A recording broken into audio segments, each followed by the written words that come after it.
আমাদের সাবকনসিয়াস মাইন্ডের এতটাই শক্তি যে আমরা যা চাই আমাদের জীবনে আমরা তাই ক্রিয়েট করতে পারি।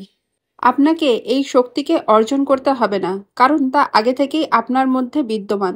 কিন্তু আপনাকে শিখতে হবে কিভাবে তা আপনি ব্যবহার করবেন, তাকে জানবেন, যাতে করে জীবনের বিভিন্ন ক্ষেত্রে আপনি তা প্রয়োগ করতে পারেন।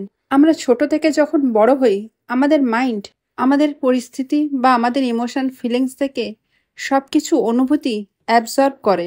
ছোট থেকে যখন আমরা বড় হই তখন বিভিন্ন নেগেটিভ কথা শুনতে শুনতে, যেমন পড়াশোনার ক্ষেত্রে হয়তো বাবা মা বলেন তোর দ্বারা কিছু হবে না, বা কোনো কাজ না পারলে তখন হয়তো শুনতে হয় যে এই কাজের তুই যোগ্য নয়, বা কখনো হয়তো শুনতে হয়েছে যে তোর ভাগ্যটা খারাপ।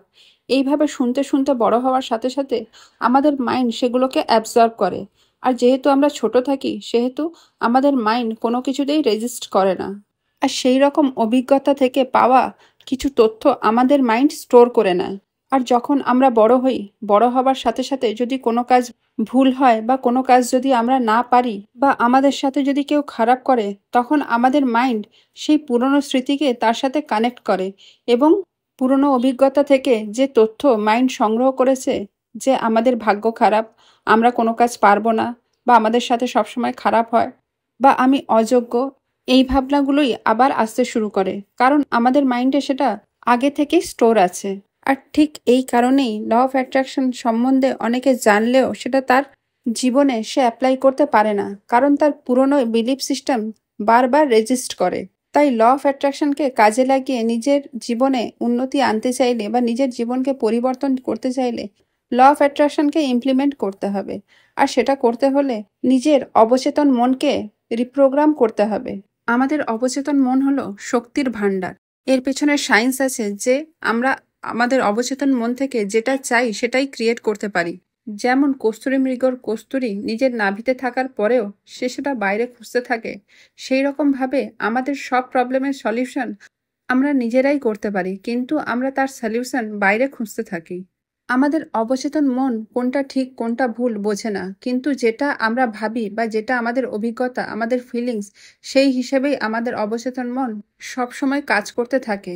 শুধু জানতে হবে অবচেতন মনকে কিভাবে অ্যাক্টিভ করা যায় আর সেটাকে কাজে লাগানো যায়। অবচেতন মনের এতটাই শক্তি যে আপনি যা চান আপনি তাই ক্রিয়েট করতে পারেন।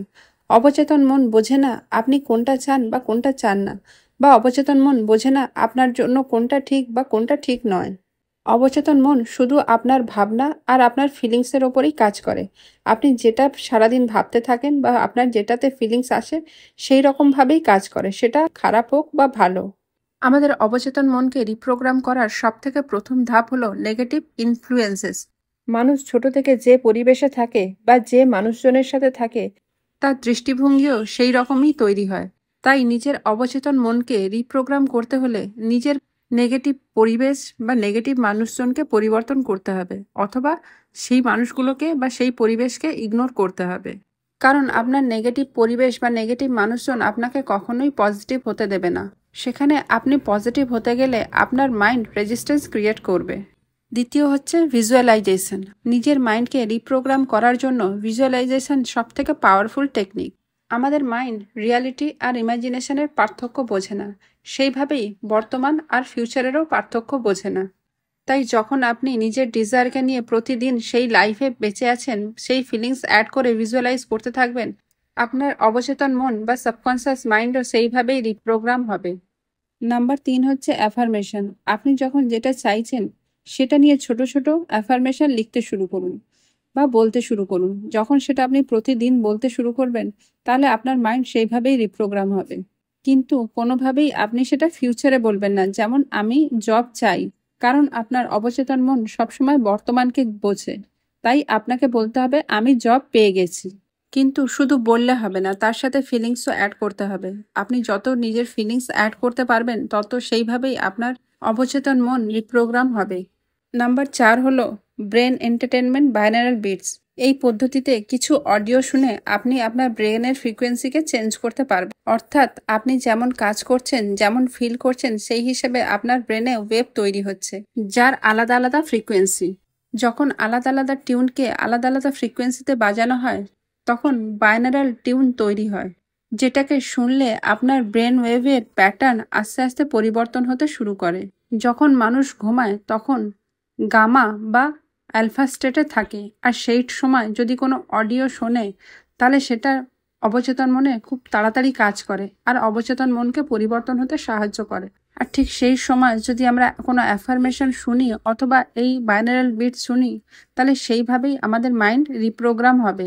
আর যদি সেই সময় ভিজুয়ালাইজেশন করা যায় আর সাথে এইরকম বাইনারাল বিট শোনা যায় তাহলে আপনার ডিজায়ার খুব তাড়াতাড়ি ফুলফিল হবে। ফিফথ হলো হিপনোসিস। হিপনোসিস হলো এমন একটা প্রক্রিয়া যেটাতে আপনার ব্রেনকে এমন একটা পর্যায়ে নিয়ে গিয়ে তারা সেইভাবে রিপ্রোগ্রাম করে দেবে। কিন্তু আপনার কাছে যদি হিপনোসিস না থাকে তাহলে আপনি সেলফ হিপনোসিস করতে পারেন। এটাতে আপনি নিজের লাইফ সম্বন্ধে বা আপনি আপনার লাইফের কি ডিজায়ার সেই সম্বন্ধে একটা স্ক্রিপ্ট লিখবেন আর সেই স্ক্রিপ্টকে পড়বেন ফিলিংসের সাথে, সেটাকে অডিও রেকর্ড করবেন আর সেই অডিও রেকর্ডকে আপনি আপনার ঘুমন্ত অবস্থায় লুপে চালিয়ে রাখবেন। তাতে করে আপনার গামা বা আলফা স্টেটে সেটা আপনার মাইন্ডকে রিপ্রোগ্রাম হতে হেল্প করবে। তাহলে আপনার মাইন্ডকে এইভাবে রিপ্রোগ্রাম করুন আর আপনার ডিজায়ারকে ফুলফিল করুন আর আপনার পুরনো নেগেটিভ বিলিফ সিস্টেমকে পরিবর্তন করুন।